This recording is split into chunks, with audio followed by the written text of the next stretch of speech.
There's a reason education sucks, and it's the same reason that it will never, ever, ever be fixed. It's never going to get any better. Don't look for it. Be happy with what you got. Because the owners of this country don't want that. I'm talking about the real owners now. The big, the wealthy, the real owners, the big wealthy business interests that control things and make all the important decisions. Forget the politicians. They're irrelevant. The politicians are put there to give you the idea that you have freedom of choice. You don't. You have no choice. You have owners. They own you.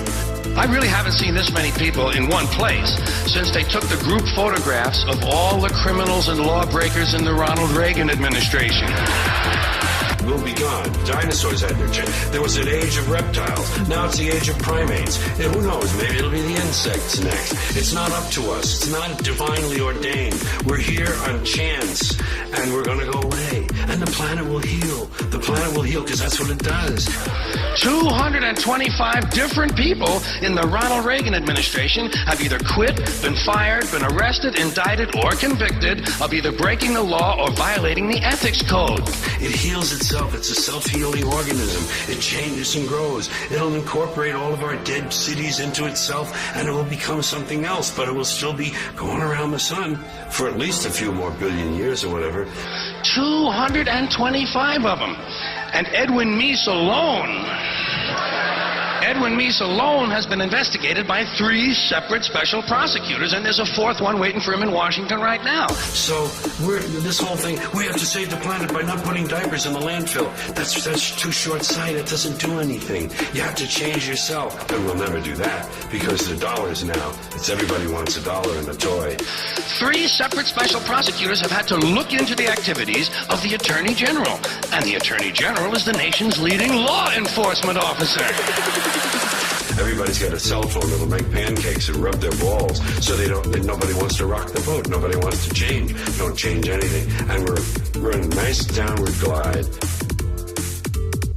They own everything. They own all the important land. They own and control the corporations. They've long since bought and paid for the Senate, the Congress, the state houses, the city halls. They got the judges in their back pockets. They're against street crime, providing that street isn't Wall Street.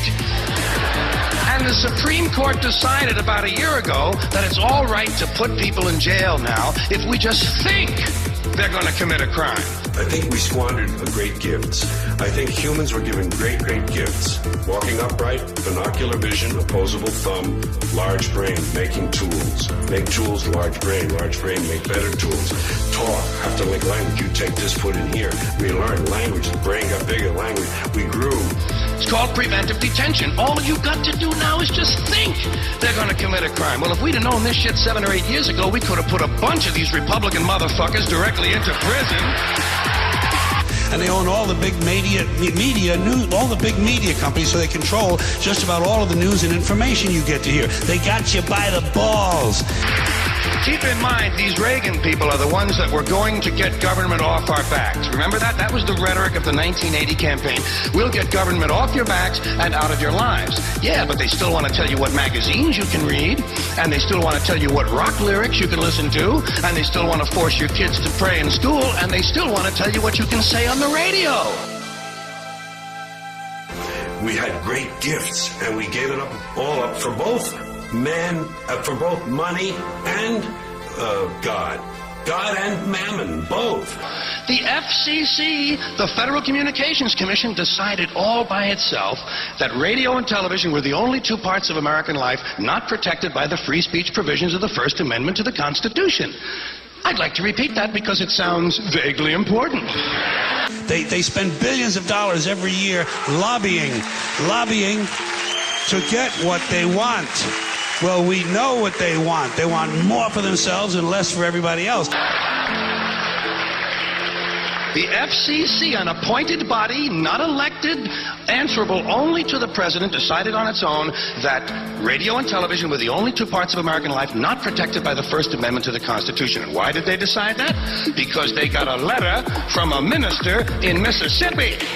So we keep ourselves limited, and then we want a toy and a gizmo and gold, and we want shiny things, and we want something to plug in that'll make big things for us. And all that shit is nothing. It's nothing. The Reverend Donald Wildman in Mississippi heard something on the radio that he didn't like. Well, Reverend, did anyone ever tell you there are two knobs on the radio? But I'll tell you what they don't want. They don't want a population of citizens capable of critical thinking. They don't want well-informed, well-educated people capable of critical thinking. They're not interested in that. That doesn't help them. It's called freedom of choice, and it's one of the principles this country was founded upon. Look it up in the library, Reverend, if you have any of them left when you finish burning all the books. And Americans who also had great gifts. When you take the theory of democratic rule, self-government, okay, they started off wrong. They owned slaves. They didn't let women vote. They didn't let people who didn't own land vote. Fine, they got off on the wrong foot, but the ideas were good. But we fucking blew that. We polluted it. And speaking of real estate holdings, let's get back to Ronald Reagan and his criminal gang. When last we left them, they were going to get government off our backs. That's against their interest. That's right. You know something? They don't want people who are smart enough to sit around the kitchen table and figure out how badly they're getting fucked by a system that threw them overboard 30 fucking years ago. When they say right to life, they're talking about their right to decide which people should live or die. We polluted it with this stuff, things, material goods, games, gizmos, toys, gadgets, having possessions. He's got a bigger truck. He says his truck is bigger than mine. I'm getting a new truck. It's the old American double standard. You know, say one thing, do something different. They don't want that.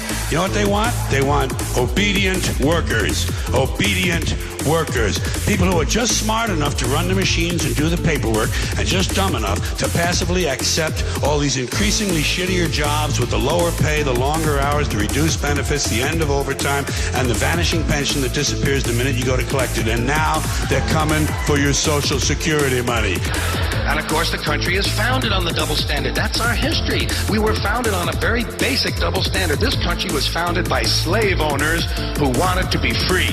Here's a big truck. Oh, I'm getting that one. That's what, you got a video and a DVD too? Hey, you don't have a DVD. I got a DVD. Oh, please. Whatever happened? And all of that is what happened, you know? And that's why I'm divorced from it now. A group of slave owners who wanted to be free.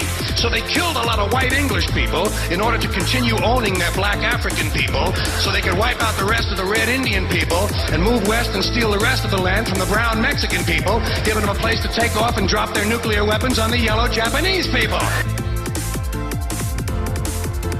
They want your fucking retirement money. They want it back so they can give it to their criminal friends on Wall Street. And you know something? They'll get it. They'll get it all from you sooner or later because they own this fucking place. You know what the motto of this country ought to be? You give us a color, we'll wipe it out. You got it. When you're born in this world, you're given a ticket to the freak show. And when you're born in America, you're given a front row seat. And some of us get to sit there with notebooks. And I'm a notebook guy now, huh? Oh my God, did you see that? Did you see what he just... So anyway, about 80 years after the Constitution is ratified, 80 years later, the slaves are freed.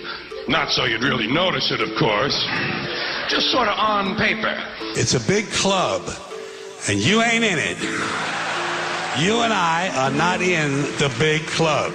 And by the way, it's the same big club they use to beat you over the head with all day long when they tell you what to believe. All day long, beating you over the head in their media, telling you what to believe, what to think, and what to buy. And that was, of course, during the Civil War. Now, there's another phrase I dearly love. That is a true oxymoron if I've ever heard one. Civil War. Do you think any country could really have a civil war? And I watch the freak show, and I cut my notes, and I make up stuff about it, and I talk about the freaks. And the freaks are all human, and they're like me, and they're all the same. We're all the same. I'm not better. I'm not different. I'm just a part now. I'm separate. I'm over here because I put myself out of the mix. I don't have a stake in the outcome. I'm not a cheerleader. for a given outcome. Now, but what do you expect? Hey, come on, this is a warlike country. We come from that Northern European, basically the Northern European genes, the blue eyes, those blue eyes. Boy, everybody in the world learned real quick, didn't they? When those blue eyes sail out of the north, you better nail everything down, motherfucker. Good, honest, hard-working people. White collar, blue collar, doesn't matter what color shirt you have on. Good, honest, hard-working people continue. These are people of modest means. Continue to elect these rich cocksuckers who don't give a fuck about them. They don't give a fuck about you. They don't give a fuck about you. They don't care about you at all. At all. At all. Yeah. You know? Everybody in the world learned real quick, didn't they? When those blue eyes sail out of the north, you better nail everything down, motherfucker. Nail it down, strap it down, or they'll grab it. If they can't take it home, they'll burn it. If they can't burn it, they'll fuck it. That's what happened to us. oh, they say if you scratch a cynic, you'll find a disappointed idealist. And I would admit that somewhere underneath all of this, there's a little flicker of a flame of idealism that would love to see it all change. But it can't happen that way.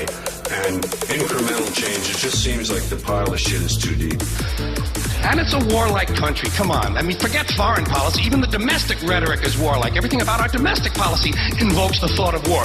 We don't like something in this country, we declare war on it. The war on poverty, the war on drugs, the war on crime, the war on AIDS, the war on cancer. We got the only national anthem that mentions fucking rockets and bombs in the goddamn thing. You know what I mean?